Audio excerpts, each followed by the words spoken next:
Assalamualaikum warahmatullahi wabarakatuh. Di sini kami dari kelompok 2 ingin mempresentasikan terkait mini riset kami yang berjudul dampak teknologi digital terhadap kehidupan sehari-hari dalam bidang sosial. Di mana di sini kelompok kami beranggotakan saya sendiri Erwin Alfandi, ada Fitra Putri Andayani, ada Aisyah Nabila, Hana Septiani, dan ada Nur Aziza.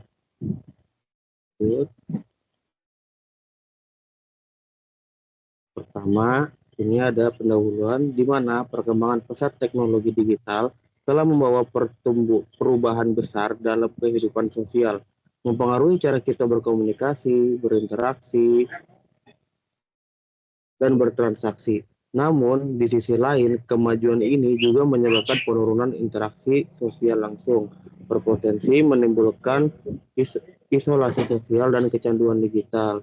Masyarakat kini lebih mengandalkan teknologi untuk berkomunikasi, yang dapat mengurangi rasa kebersamaan dalam lingkungan sosial. Apalagi ya, kalau misalkan kita flashback ke belakang, itu kan kita mengalami pandemi COVID-19 ya, di mana semua kegiatan sosial itu dilakukan secara online, baik itu di bidang sosial, di bidang pendidikan maupun transaksi, sehingga mungkin berdampak untuk beberapa tahun ke depan, membuat manusia sangat berkaitan kepada teknologi.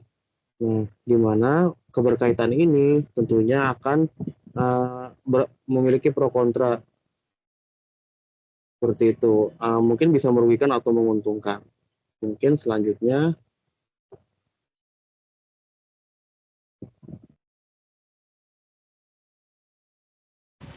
Di sini ada kajian pustaka. Yang pertama itu ada dampak positif dari teknologi digital terhadap kehidupan sehari dalam bidang sosial.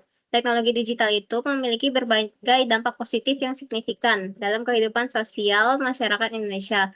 Beberapa manfaat utamanya itu meliputi peningkatan konektivitas sosial, kemudahan akses informasi, dan peningkatan kepedulian sosial. Dan yang kedua ada dampak negatif dari teknologi digital terhadap kehidupan sehari-hari di dalam bidang sosial. Teknologi digital juga punya dampak negatif yang perlu diwaspadai sama masyarakat.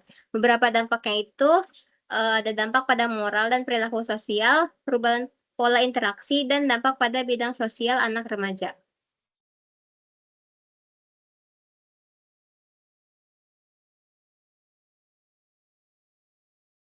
Selanjutnya ada metode riset. Yang pertama jenis metodenya yaitu studi literatur atau kajian pustaka. Yang kedua sumber data. Sumber data ini dari buku akademik, artikel jurnal ilmiah, dan laporan penelitian terpercaya. Yang ketiga ada tujuan metode, yaitu mengumpulkan dan menganalisis informasi dari berbagai sumber yang relevan. Selanjutnya, ada metode melibatkan langkah-langkah, yaitu sebagai berikut. Yang pertama, pemilihan topik, yaitu fokus pada dampak teknologi digital terhadap perilaku sosial di era society 5.0. Dua, pengumpulan data, yaitu menggunakan referensi terpercaya dan relevan. Yang ketiga, analisis data, mengelompokkan informasi berdasarkan dampak positif dan negatif teknologi digital. Yang keempat adalah penyusunan laporan, yaitu merangkum temuan untuk memetakan perubahan perilaku masyarakat akibat teknologi digital.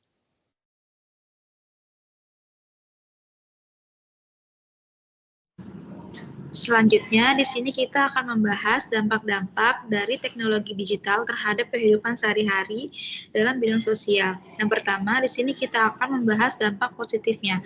Yang pertama itu ada di peningkatan konektivitas sosial. Yang pertama itu dapat memudahkan komunikasi jarak jauh melalui media digital. Yang kedua, membantu menjaga hubungan pertemanan dan kekeluargaan. Yang ketiga, memfasilitasi pembentukan komunikasi secara virtual.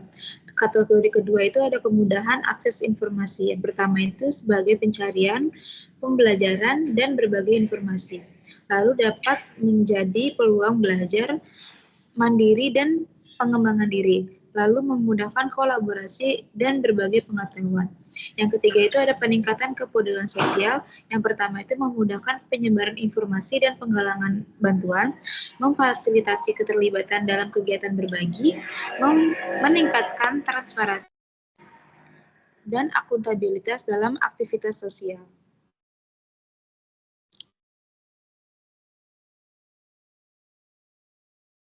Selanjutnya, ada dampak negatif dari teknologi digital terhadap kehidupan sehari-hari dalam bidang sosial. Yang pertama itu ada dari dampak pada moral dan perilaku sosial.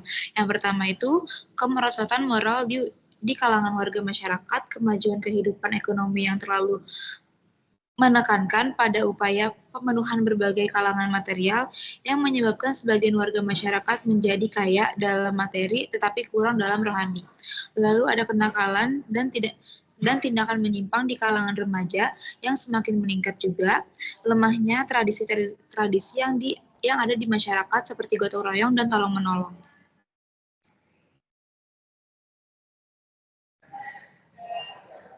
Yang kedua itu ada di perubahan pola interaksi. Ada berkurangnya interaksi tatap muka dalam keluarga, ketergantungan yang berlebihan pada komunikasi digital, kurangnya sikap sosial karena penggunaan komputer atau gadget secara berlebihan, dan melemahnya ikatan sosial dalam masyarakat. Yang terakhir itu ada dampak dari bidang sosial pada anak remaja, yaitu ada malas bersosialisasi secara langsung, lalu meningkatnya cyberbullying dan kejahatan cyber, menyebar konten negatif dan fitnah, menurunnya prestasi belajar dan produktivitas, pemborosan waktu untuk hal yang tidak berguna.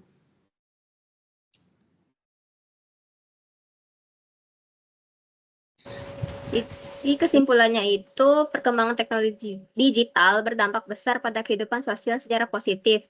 Teknologi meningkatkan konektivitas, mempermudah akses informasi, dan juga mendukung kepedulian sosial. Namun, dampak negatifnya juga mencakup kemerosotan nilai moral, berkurangnya interaksi tatap muka, serta pengaruh buruk pada remaja, seperti cyberbullying dan juga penurunan produktivitas. Oleh karena itu, penggunaan teknologi digital perlu dikelola dengan bijak untuk menjaga nilai sosial dan moral masyarakat. Dan sarannya itu, masyarakat perlu meningkatkan literasi digital untuk penggunaan teknologi yang bijak dan memanfaatkan dampaknya secara positif. Orang tua dan pendidik harus mengawasi penggunaan teknologi oleh anak untuk mencegah dampak buruk.